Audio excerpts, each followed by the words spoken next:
Salguero, mi apellido es Salguero, mi nombre de pila, Javier Salguero. Encantado de aceptar la invitación para poder dirigirme a ustedes y sobre todo luego que me doy cuenta de la finalidad del acto y que va dirigido pues a los adultos mayores. Entonces para mí es un gran honor estar acá. Voy a ser un poco travieso, creo que ¿hasta dónde llego? Llego hasta aquí. ¿Hasta dónde? Yo soy muy inquieto y la computadora la dejé lejos. Entonces me voy a irme moviendo por ratitos para ir adelantando en cuanto yo vaya desarrollando la temática.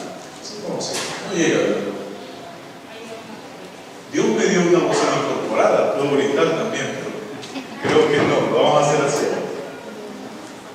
Por ahí, vamos a hacer un cambio.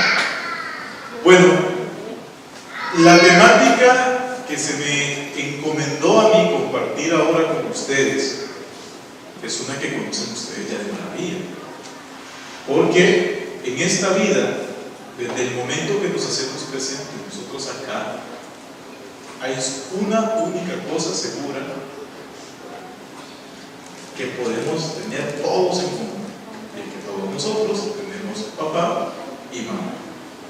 Algunos casados, divorciados, viudos, solteros, pero todos tenemos papá y mamá. Que mi papá era mago y desapareció de inmediato, probablemente, puede ser. El mío desapareció por 8 años y regresó, pero regresó. Es probable, pero todos hemos sido hijos. Ahora, ¿hasta qué punto hemos logrado nosotros internalizar esa responsabilidad que tenemos como hijos bajo la responsabilidad de honrar a padre y madre, y porque esto se establece en los mandamientos? ¿Ese está más? Aquí está, con este puedo bailar. Ese se escucha mejor todavía este. Bueno, comencemos entonces determinando esto a partir de una cuestión matemática que, aunque mi amiga Silvia Xiomara me dijo que no hablara de matemática, tengo que hacerlo. Es como decirle a un chef que no hable de cocina.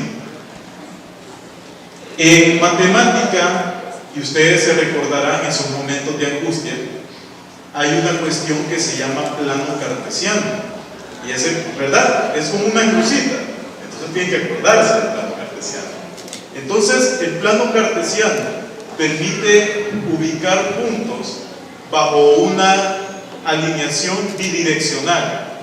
¿Qué significa eso? Bueno, que hay movimientos en dos direcciones. Entendamos una como la parte horizontal, que miren, me encanta, porque yo cuando estaba pequeño tenía problemas para saber cuál era la diferencia entre una línea horizontal y una vertical. Entonces me acuerdo que me agarró mi maestra y me dijo: ¿Xavier, has visto novelas con tu mamá alguna vez? Sí, le dije yo. Y cuando los enamorados en las novelas ven el horizonte, ¿para dónde miran? ¿Para el frente o para arriba? Para el frente, pues ese es el horizontal. Entonces desde ella no se me olvidó. Una dirección, el horizonte, y la otra, bueno, pues las columnas van hacia arriba, la columna vertebral, ok, vertical, suponiendo que estoy de pie. Entonces hablamos de dos direcciones, izquierda y derecha, que son solo una, porque son movimientos sobre un eje horizontal, y arriba y abajo, que también es otra única dirección, porque estamos hablando de movimientos verticales. Pues yo leyendo, porque yo no lo sabía, ya yo fui a catequesis de noche quizás, yo leyendo me doy cuenta que los 10 mandamientos establecen estas dos relaciones que debemos de tener nosotros para poder convivir bajo la ley de Dios. La primera es la relación vertical, y aquí se establecen los primeros 4 mandamientos, que son los que nos permiten a nosotros definir cómo debemos hacer o cómo nos debemos de comportar para poder estar bien con nuestro Padre Celestial. ¿Cuáles son ellos? No se cansa de ver, por eso lo voy a leer. El primero, amarás a Dios por sobre todas las cosas. Una relación vertical, bajo la lógica, pues, de Dios arriba y nosotros en la tierra, bajo esa relación lógica, ok, no significa que esté así, pero bajo esa relación. El segundo mandamiento: no tomarás el nombre de Dios en vano. Nuevamente nos están diciendo a nosotros cómo debemos de comportarnos para mantener muy bien esta relación vertical. Santificarás las fiestas del Señor en nombre de Dios, como dice el párrafo donde lo tomé.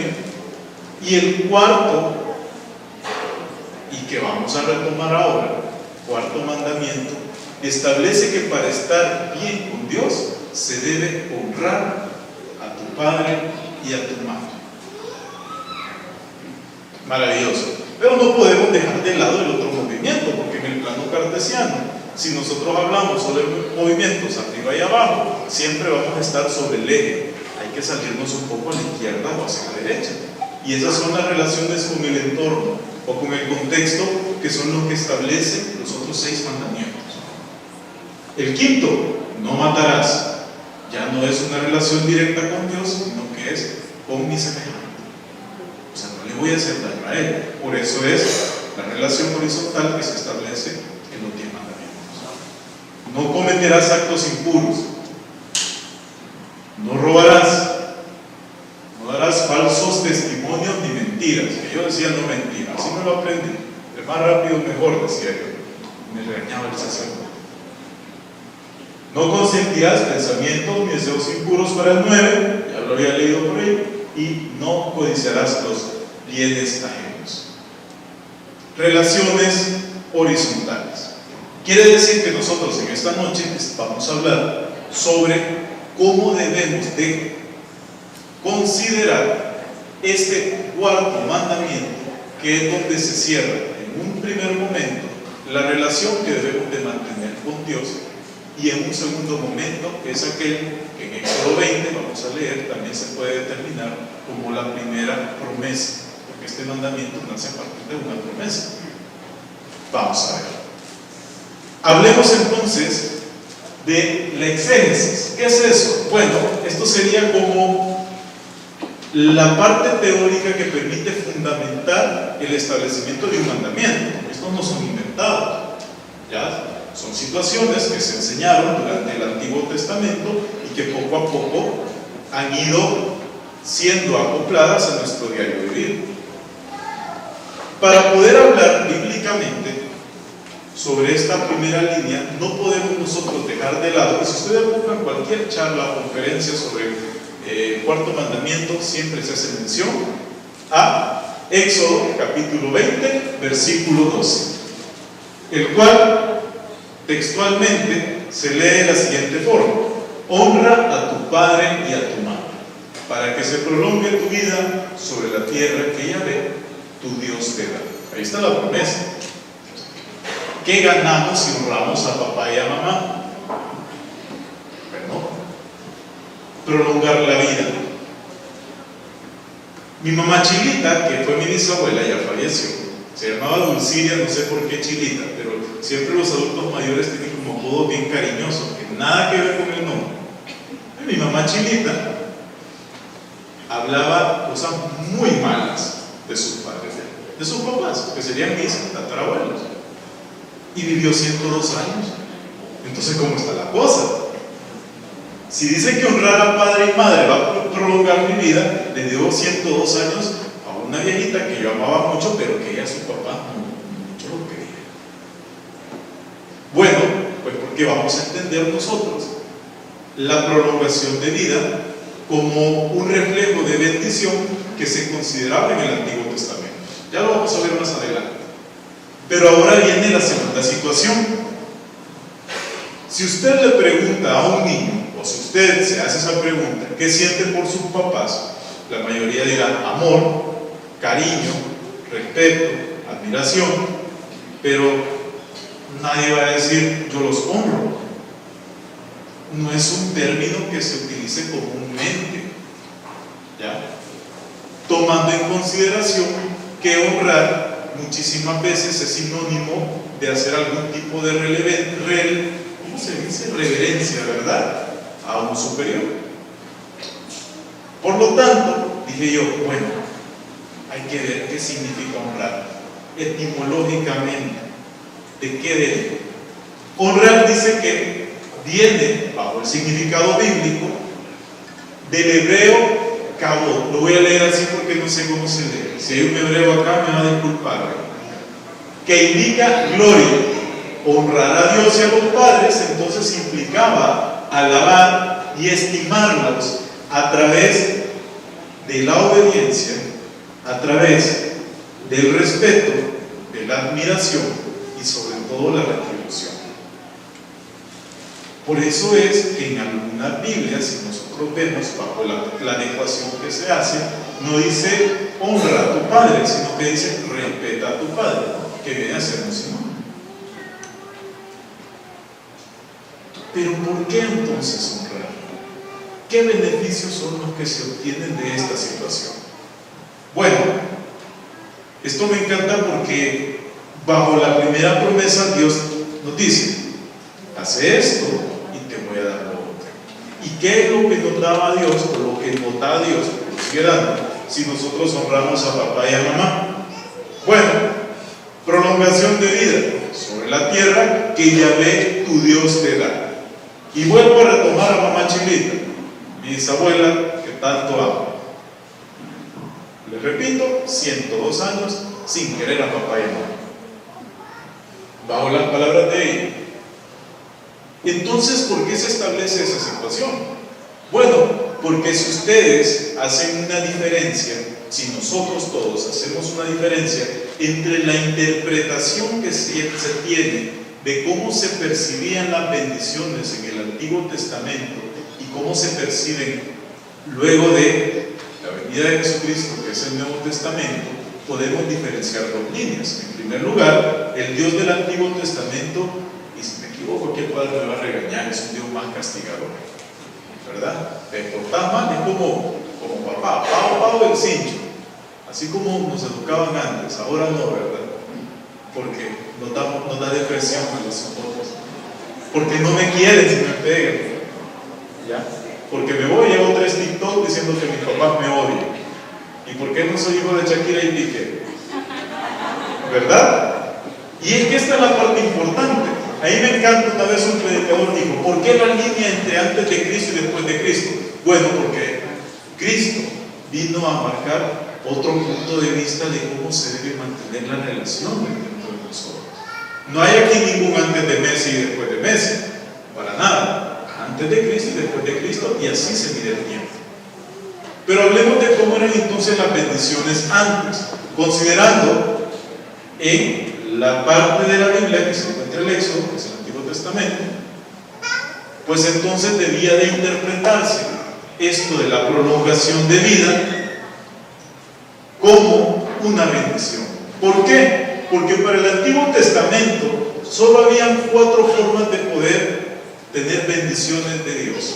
La primera, una vida larga, y Dios lo bendijo con una larga vida. Mucho, ¿verdad que sí? Muchas partes de la Biblia dicen eso. Luego, muchos hijos, y Dios lo bendijo con muchos hijos, y tuvo muchos hijos como bendición de Dios. Segunda situación. Tercera, grandes riquezas, y Dios le dio muchos hijos, muchas riquezas, una larga vida. ¿Cuántas bendiciones? Eso establecía el Antiguo Testamento. Y la cuarta, que no la agregué por cuestiones estéticas de la presentación, era fama, ser reconocido. Bajo el Antiguo Testamento, esas eran las que se consideraban como las 4 acciones en las cuales se manifestaban las bendiciones de nuestro Padre Celestial.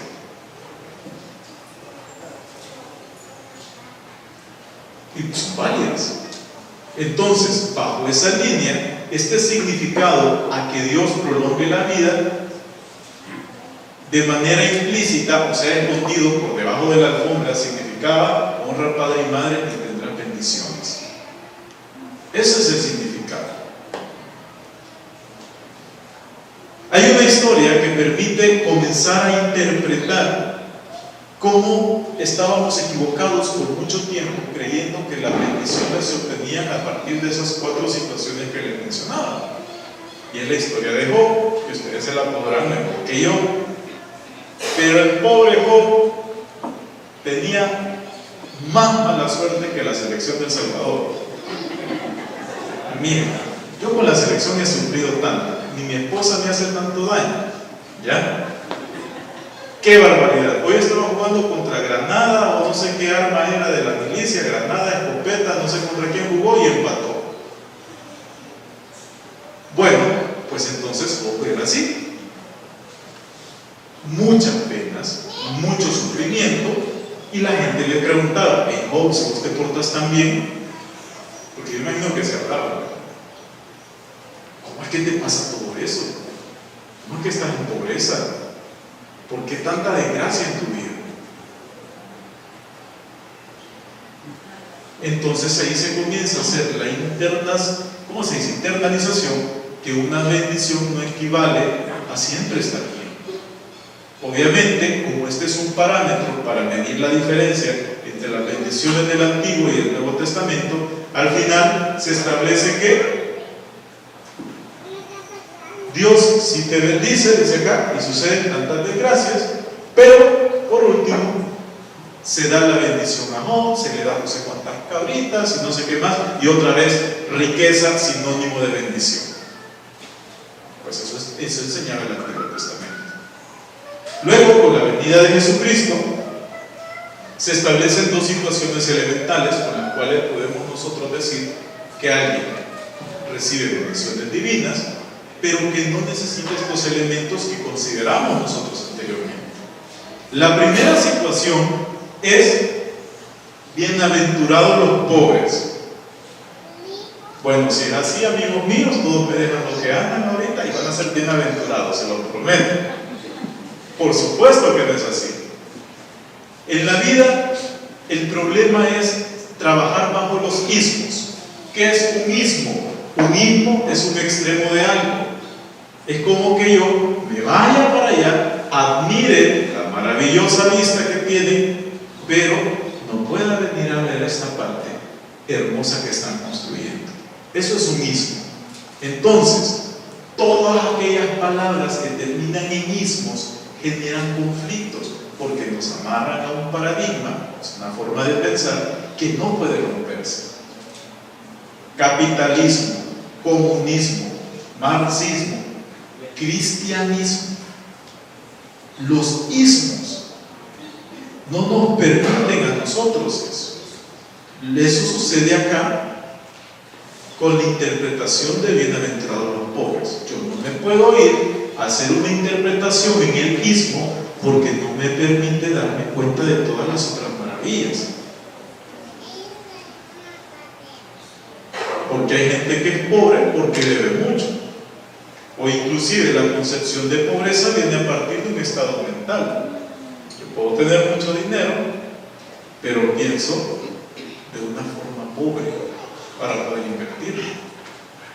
Hablemos de riqueza espiritual, de riqueza humana. ¿Qué hacemos nosotros con esas bendiciones? Qué agradable el hermano. A mí me encanta estar en Plaza Mundo. Ahora, como ya trabajo aquí en Apopa, no puedo andar en chancleta, ¿verdad? Porque de repente me encuentro a 4 estudiantes. La niña Conchi sabe cómo andaba, ¿verdad, niña Conchi? Sí. Entonces, ya no puedo andar así, porque luego me ven y dicen: miren el profe cómo anda, y ni se ha cortado las uñas de los niños. ¿Y cómo nos regañan nosotros que andamos las uñas largas? Mira el profe con la camisa rota que anda, o peor aún, con una camisa del Barcelona. ¿Ya? ¿Se imaginan? Mentiras. Lo siento, ahí van a disculparse en tomar esas malas decisiones. Mentira. Ok, regresemos. La interpretación entonces de bienaventurados los pobres va bajo ese sinónimo. No tomemos las cosas literales, pero Jesucristo nos enseña que aquellos que se desprenden de todo para seguirlo a Él, o se desprenden de las cadenas que lo atan a la vida, pues recibirán muchas bendiciones. Y esperémoslas en esta vida. Obviamente, en la nueva serán muchas más, pero también las tendremos aquí. Quiere decir que podemos ahora establecer: honra a tu padre y a tu madre, y tus hermanos te saludarán en Plaza Mundo, de forma simpática. Pudiese ser así también. ¿Por qué? Porque la otra parte de la promesa de Dios establece de qué forma vamos a ser bendecidos. No lo tenemos literal, y entonces ahora yo digo, ok, ya entiendo por qué entonces la mamá Chilita vivió tanto sin honrar a papá y a mamá, porque esa no era una bendición. ¿Ya? Se escucha cruel, pero por ahí va la cosa. La vida física no lo es todo. Hay situaciones de la parte, yo vamos más con la parte afectiva, hermanos, que cuesta mucho disfrutar. No lo voy a hacer yo tan emocional para que no nos lleguemos a un lugar en el que yo quiero que haya armonía y comencemos todos a sollozar. Los que cuando tenemos así con esfuerzo nuestro primer carro, mujeres o hombres me entenderán, cuando lo vendemos, miren que el primer carro hasta nombre le pone uno. Mira, fulanito, vamos a salir, me decía mi esposa. Vaya, ella se iba a maquillar y yo a echarle aceite al carro para que se viera bonito. Yo iba todo chupo, pero el carro brillante. Cuando lo vendí, miren, por mis 2 hijos, que amo tanto, cuando lo vendí una noche antes me fui a comer solo con mi carro. Le tomé 2 fotos y me despedí de él. Llámenme loco, pero más de alguno de ustedes también lo ha hecho, no lo cuento. ¿Por qué? Porque el desprenderse de las cosas algunas veces duele tanto. Y entonces, llevémoslo ahora a la salud. ¿Se imaginan una persona que sufra muchas enfermedades, que quiera ya descansar, que quiera estar ya con Dios? Y esa persona tiene 15 años. Hombre, te están diciendo que la bendición es prolongar tu vida, y 15 años es un poquito. O sea, 15 años es tener, ¿qué? 2 años menos de lo que yo tengo ahorita. ¿Qué les puedo decir? Entonces, ahí nos damos cuenta en el Nuevo Testamento que una bendición no necesariamente es perdurar por muchos años en esta tierra. Que el soltar muchas veces la vida terrenal pues nos dará mucha satisfacción. En otras palabras, podemos decir que lo que se consideraba en el Antiguo Testamento como una bendición ha evolucionado. No es que está malo o que no funcionaba, simplemente era como en aquel tiempo se hacían las cosas. Vamos a hablar ahora, porque me van a regañar si me pasó con el tiempo. Ya me dijo ella 2 veces el tiempo, rápido. No la ven, pero 2 minutos le queda, le quedan 11, ahí los voy contando. La otra lectura, hay 3 lecturas, yo solamente les traje 2. Quería hacerles una comparativa entre una del Antiguo Testamento, que es la más mencionada, y la segunda, que es del Nuevo Testamento, y es un pasaje bíblico que todos lo conocemos. Es San Lucas, capítulo 2, versos del 46 al 52. Cuando Papachús, de rebelde, se quedó en Jerusalén. No se lo voy a leer textual, solo voy a establecer algunas líneas. ¿Qué versos son los que a mí me gustan en esta parte? El primero es el verso 48, donde al encontrar la Virgen María y San José a Jesús en el templo, le dice: Hijo, ¿por qué nos has hecho esto? Qué buena María, ¿verdad? Vamos a decir así, qué buena la Virgen, porque mi mamá me hubiera pegado una chaseada. Por Dios. Ahora, cada quien cuenta la historia a su modo, ¿verdad? ¿Qué tal se endulzaron esa situación? Pero bueno, hijo, ¿por qué nos has hecho esto?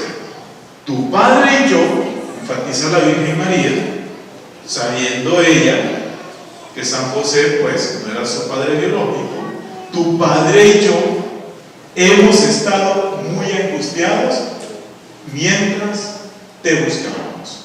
Se dice que se equivocó mi secretaria, que soy yo en la noche. Yo soy mi propio secretario. Y luego el 49 dice la respuesta de Jesús: no, hombre, es que en la boca a mi hija le hubiera sonado, pero a piso, ¿sí? me contesta así: ¿y por qué me buscaban? ¿No saben que yo debo estar donde mi Padre? Miren que Jesús no atrevió. Pero esa respuesta no irá en contra de lo que establece el cuarto mandamiento, que es honrar a padre y madre. Depende de la forma en la que lo interpretemos. Yo les voy a contar la forma en la que yo lo interpreto, que probablemente difiera con la de algunos de ustedes, pero los invito a pensar un poquito en eso. A eso en educación se le llama como conflicto cognitivo. A mí me gusta, fíjense que yo, ojalá que la próxima vez que me inviten vengan personas diferentes, porque voy a volver a contar esta misma historia para la creación de los conflictos cognitivos. Si tienen, no lo hagan ahorita pues, pero les voy a explicar qué es un conflicto cognitivo así a nivel general. Cuando nosotros creemos en algo, tenemos una idea sobre algo, y viene otro fulano y nos dice que lo que creemos está mal, eso genera un conflicto y nos invita a buscar, a indagar, y a partir de eso hay una situación que se llama reconstrucción del conocimiento. Y yo siempre eso lo explico como un ejemplo sencillo para los que tengan teléfono, que ahora son la mayoría. ¿Cómo es el color ocre? ¿Alguien me puede decir? O si ven ustedes algún hermano que ande una camisa o alguna prenda de color ocre, ¿me pueden decir? ¿Sí? ¡Ay, hay uno! Ah, muy bien, miren, como le enseñamos, bárbaro. Allá está el hermano también. Pero déjenme decirles que jamás en la vida habían estado más equivocados. Eso no es el ocre. De verdad, ese no es el color ocre. Todos creemos que el color ocre es como un rojizo, tipo vino más o menos, ¿verdad? Pero no lo es. Si ustedes buscan en internet cómo es el color ocre, es como entre amarillo, anaranjadoso, todo sospechoso. Es casi como los pilares de la iglesia. Así es el color ocre. No me crean, busquen. Eso es un conflicto cognitivo. Busquen. No me crean, busquen. Ese es un conflicto cognitivo. El atacar algo que nosotros hemos creído por mucho tiempo que era cierto. Entonces, mi interpretación de esto estaba antes, en este conflicto cognitivo, a que Jesús no honró a su padre y a su madre.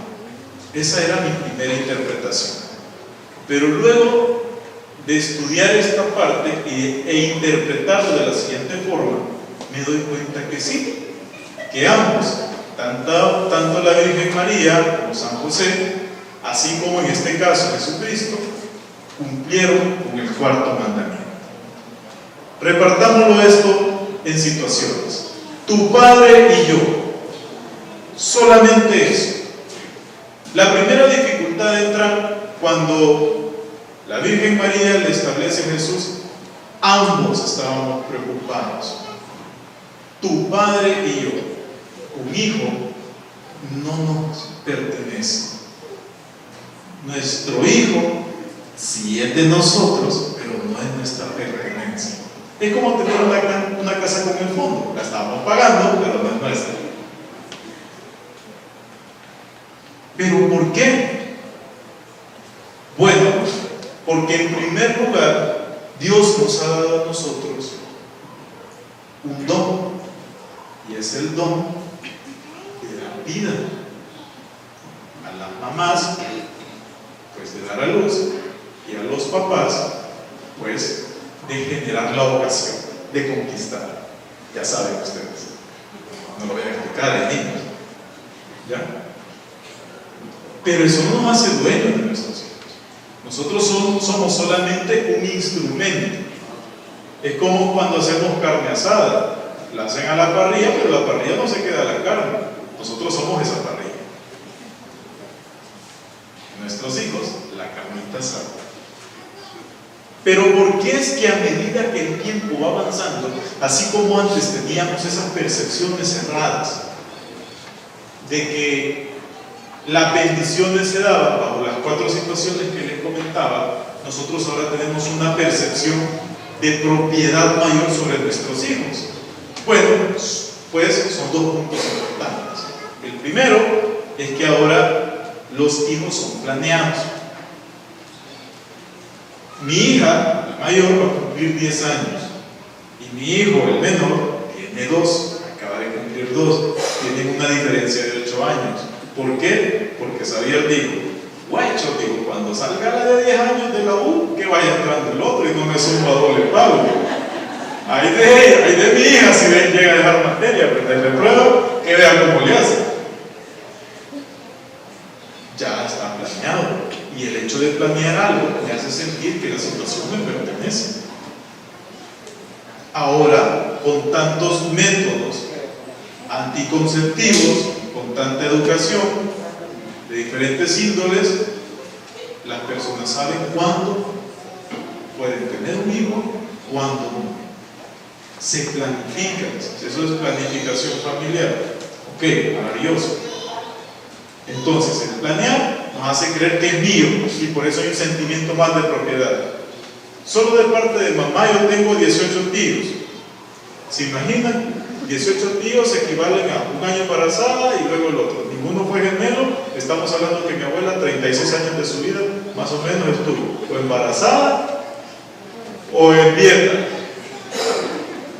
Y más de algunos así estarán aquí. Aquí sacamos varios equipos de fútbol. Los algueros somos 18 los que vamos. ¿Ya? 11 en cancha y 7 en banca. Ahora, después mi mamá, ¿cuántos tuvo? Bueno, 4. Mi papá, probablemente más. Probablemente. Pero 4, mi papá también. Ningún hijo regalo, todos en el mismo departamento. Sí, pues sí. Era María. Ok, pero antes no había ese control. Por eso es que los hijos antes no se trataban con tanta propiedad como ahora. Segunda situación que nos hace considerar que cuando María dice tu padre y yo estaré equivocado. ¿Por qué? Porque la Virgen María no podía decir que su hijo era su propiedad. Y ella sabía también, desde antes que naciera, quién era el que estaba en su vida. La segunda situación es que ahora tenemos menos hijos. Entre menos más los cuido. Parábola de los talentos. Tengo uno, está bien chulo, lo voy a guardar y lo voy a cuidar. Pero no, ¿verdad? No debe de ser así.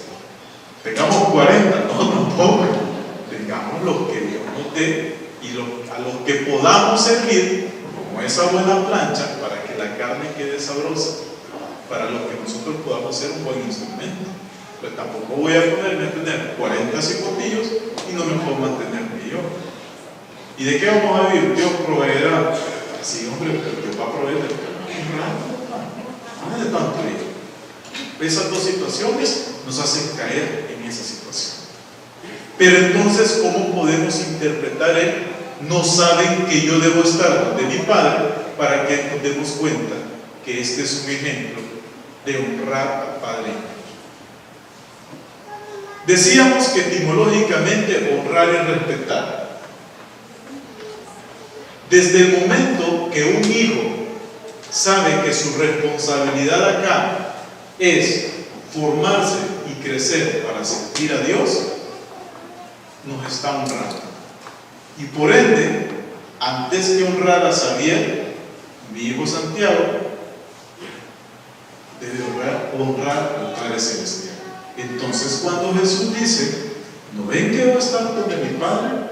Estaba honrando a la Virgen María y a San José, porque les estaba diciendo, estoy con mi Padre Celestial, estoy donde debo de estar. Y si yo estoy aquí es porque ustedes lo están haciendo bien. ¿Qué nos deja entonces esta última lectura como mensaje para los hijos y como mensaje para los padres? Establece la última parte. Luego de esta discusión que tiene, llamémoslo discusión, donde la Virgen María recrimina a Jesús por haberse quedado y Jesús responde que ella no tiene que estar preocupada porque ya sabe dónde va a estar. Los últimos versículos dicen, Jesús entonces regresa con ellos llegando a Nazaret, posteriormente sigue obedeciendo y su madre, por su parte, guardó toda esa situación en su corazón. Una buena acción al final. ¿Qué mensaje nos deja a nosotros?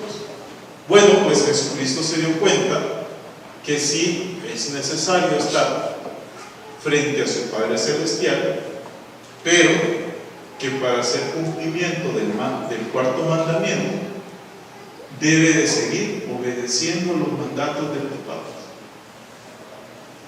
Regresa con ellos y se mantiene obediente hasta los 30 años que comienza su peregrinación. No sé si lo puedo decir así.